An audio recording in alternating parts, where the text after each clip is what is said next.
You were talking about you're in school, in college, right? Right, yeah. You sat across from a sister of yours. That I'd never met. That you never met. How do you figure it out? All right, well, Facebook is good for some things, I guess, because what happened was I've always known that I was adopted, and I have a bunch of half siblings running around the country. And I knew that one of them existed because actually Florida is where I'm from, and they're really organized with their adoptions. And what I mean is not at all. Like, yeah. I'm like, oh, Florida, who would have thunk? Right? Huh, nice. You just looked at me like, wow, they came through with something. Yeah. So I was born a preemie, and premature. Yeah, and my mother who adopted me actually got like footprints in the mail. And she opens the envelope and it's like a normal size baby's footprints. And she's like, this can't be right. Right. What is this healthy monster whose footprints you sent me? Right. Where's the dying baby that I adopted? And, so it turns out those were my sister's footprints. So we had her name like from the beginning. So her name was hanging around my entire childhood. And so then later on, I'm bored at home and I think, I should just put her name in Facebook search bar, see what happens. And Did you grow up with her? Not at all. We grew up completely differently. Like at that point, I didn't know what was up with her. I'd never met her. I'd heard. You only know what her adorable feet look like. Right? Yeah. All I know is your feet, right? And so then I put her name in the search bar and it came up right away. She lived in New Jersey at the time. And she owned a children's boutique. And I was like, oh, that's kind of interesting that she, lives that close even. But I put it like out of my mind. I was like, I don't feel like writing her today. Later on, I get bored again, put her name back in the search bar. Because if you have long-lost siblings, you should Facebook stalk them. I recommend it. And then it came up that she went to Columbia, which is where I go. And so at that point, I was like, all right, well, I got to at least send a message. So I send a message and I'm like, hey, I think it's weird that we both go to Columbia. What do you do there? I hear nothing back.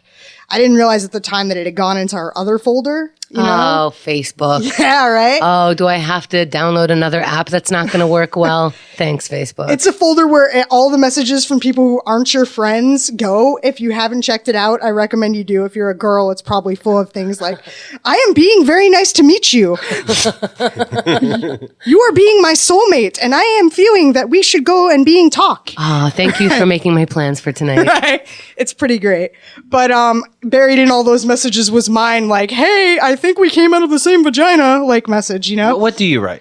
What do I write? Yeah, what do you write? I write like, hey, I'm your sister. I really just wrote like, hey, no buffer? I kind of, well, what are you going to say? Like, oh, hey, how about those Yankees? Like, If you're anything like me, and you are, you like the Yankees. Right. Let me explain. Other guesses I think you like. Right. The West Wing. Right. I think you love stuff about dysfunctional families. Right. Something tells me you're funny. Hi, my name is Katy. Yeah, exactly. Books you should read. Right. Include Lord of the Flies. Right. So she finds it. She did not find it for like a year. Okay. And so I just kind of ignored that happened. Right. And I keep going to school and I'm like, it's annoying that this person did not write me back because, well, it's weird, but I'll probably never run into her. There's like 30,000 people that go here. Right. And then one day I'm sitting in a writing seminar, and we're going around the room. It's a nonfiction seminar. And don't tell me you see a girl that looks like your sister. Yeah, no kidding, right? Spoiler alert, right? Now, when you say you were adopted, this is a biological sister. Yeah, she's. We have the same mother, different fathers. Okay. So we're going around the room, and the professor had said something like, "What do you write about? Because what in your life is stranger than fiction? What, like, drew you to writing nonfiction?" And so she starts. Going in her intro and she's like, well, I'm adopted and I'm from Florida and I own like a children's boutique and I own this and that. And I'm checking off the list of the things that I know to be true about my sister. And I realize like that, yes, it does look like her, but her Facebook profile picture had been her wedding dress and no one really looks like that in real life. And I'm like, I'm pretty sure that's my sister, like sitting across. Did you raise your hand? Excuse me, I have something to add. Right. There's something stranger than fiction going on right now in this exact room. Apparently, like, my sister told me later that I just sort of started staring at her and twitching. Like, right? You're so creepy. But do you tell her, go, no, that's what I do. I twitch sometimes. Right. We got to that later because I'm like, yeah, my neurons probably were totally misfiring. A normal person would have twitched. We're lucky I didn't convulse, what's going on? But, so we have to wait till we go all the way around the room. I wait till the class is over and I go up to her and I'm like, pretty much no filter. I'm like, so this is going to sound like a strange question, but was your last name ever? Because all I knew was like her maiden name. Right. And she said, yeah. And she said that at first she thought I was going to tell her that I went to school with her younger sister. Right. And it's like, no, I am your younger sister. What's up? But, she said, yeah, it is. How, and I'm like, and you're adopted and from Florida. And she's like, yeah. And I'm like, okay, this is where it's going to get really weird. I said that. I'm like, was your birth mother's name? And then I said the name. Right. And then she stopped. And she's like, it was, but how the fuck did you know that? And I'm like, well, because funnily enough, I'm adopted and from Florida. And that's also my birth mother's name. I think that means we're related. And she's like, she just looks up at the board and she's like, looks at the professor and she goes, is this real life? Or is this like some sort of trick? Yeah, total weird trick. Oh, it's part of the curriculum. Right? Let's see if it is stranger than fiction. Right? This is your midterm. Can you really be a writer? Can you handle the neuroses? So what happens next? Do you guys go get some food? We went and got drunk, Okay. which is how I knew we were really related. Because she's like, do you want to go? Because I was supposed to go to a class right after that, 10 minutes later.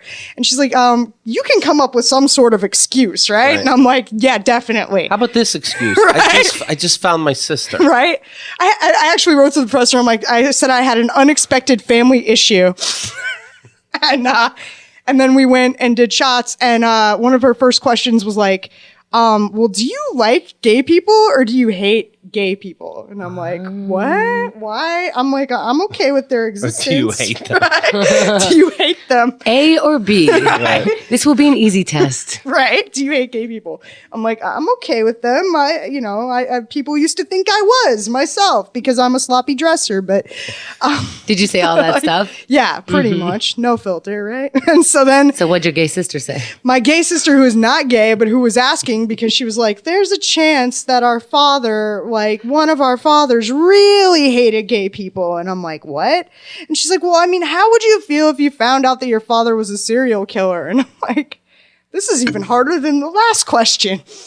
So it turned out that our birth mother had dated a serial killer named Gary Ray Bowles, who was 3 names, right? Yep, always 3 names. And I'm like, that didn't tip you off, really? Right. Like the 3 name thing. Is he the father of either of you? MJG wants to know when this book is coming out.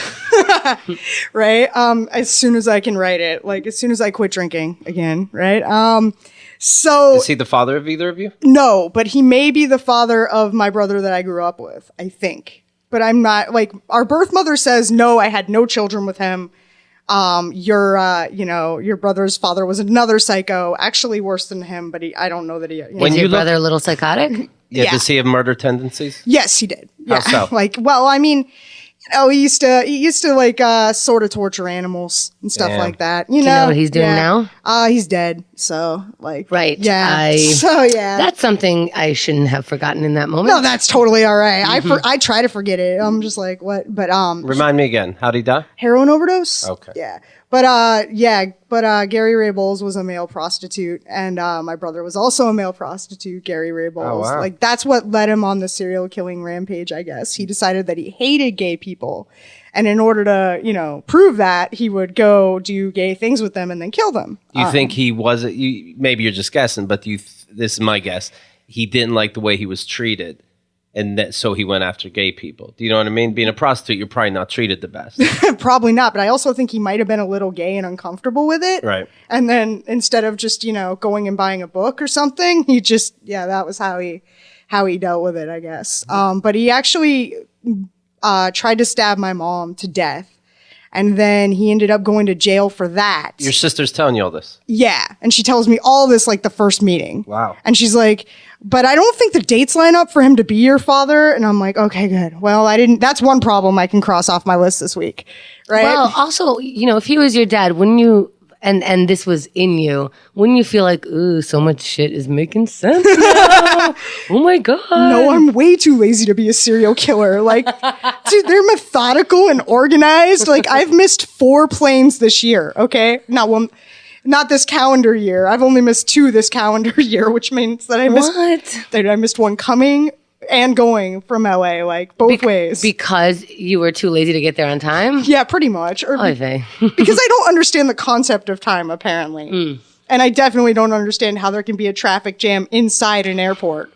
Only in LA can that happen. Like, I understand that. Do you and your sister still hang out? Do you talk? Yeah, we do. Did you meet for Christmas? Not this Christmas, but I've hung out with her family like last Thanksgiving. Okay. Do you find other family members you didn't know?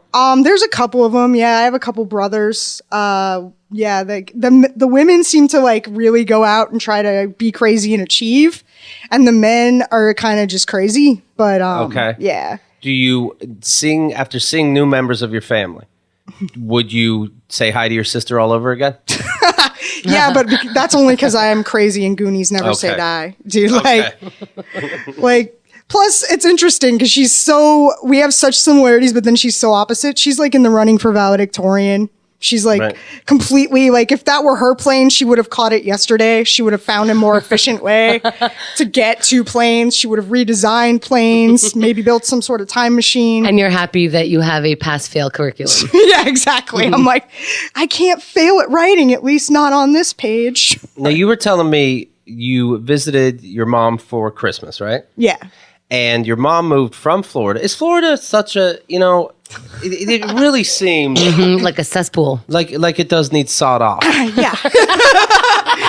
Dude, yeah, it is a cesspool. And my adopted family, which I refer to as just like my family, because they raised me from the time I was like a dying little infant. So, but they prove that Florida is a cesspool because it's like 6 generations of my family have lived in Florida. And we drove from Mississippi to Florida.